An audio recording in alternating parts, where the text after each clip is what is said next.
Саламатсыздарбы, урматтуу илимдин ээлери. Бүгүнкү биздин сабагыбыз адистикке киришүү. Бүгүнкү сабагыбыздын темасы укук бузуу жана анын түрлөрү. Сабагыбыздын планы укуктун түшүнүгү.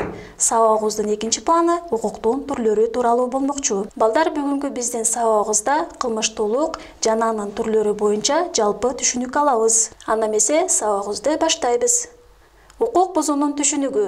Укук бузуу бул коомдун кызыкчылыктарына зыян келтирүүчү же коомго коркунучтуу жана мыйзам тарабынан калыбына келтирилүүчү же жазалануучу иш-аракеттер болуп саналат. Анда эмесе биз сабагыбыздын экинчи планына өтсөк, укук бузуунун түрлөрү. Укук бузуунун түрлөрү жалпысынан көп, биз негизги түрлөрүнө гана токтолобуз. Негизги түрлөрүнө тартип бузуулар, администрациялык укук бузуулар, кылмыштар кирет. Тартип бузуулардын да ар кандай түрлөрүн биз жогорку курстарда окуп үйрөнөбүз. Азыр биз тартип бузуунун негизги гана түрлөрү менен таанышабыз. Тартип бузуунун негизги түрү негизинен эмгек тартибин бузуулар, ар кандай аскерлештирилген кызматтар чөйрөсүндө жана ошондой эле куралдуу күчтөрдө тартип уставын бузуулар кирет. Эмгек тартибин бузуулар, мисал калтыры сиздерге айта кетсем, бул жумушка келбей коюу же кечигип келүү, бул дагы эмгек тартибин бузуу болуп эсептелинет.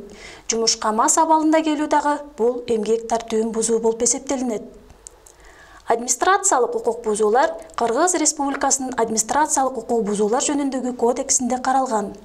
Бул укук бузууларга коомдук тартипти, паспорт системасын, жол жүрүүнүн эрежесин, санитариялык, өрткө каршы эрежелерди, чек ара режиминин эрежелерин бузуулар кирет. Балдар, укук бузуулардын ичинен бир кыйла коркунучтуусу кылмыш болуп эсептелет. Кылмыштын түрлөрү, аларга кандай жаза берилери Кыргыз Республикасынын кылмыш жана жазык кодексинде каралган.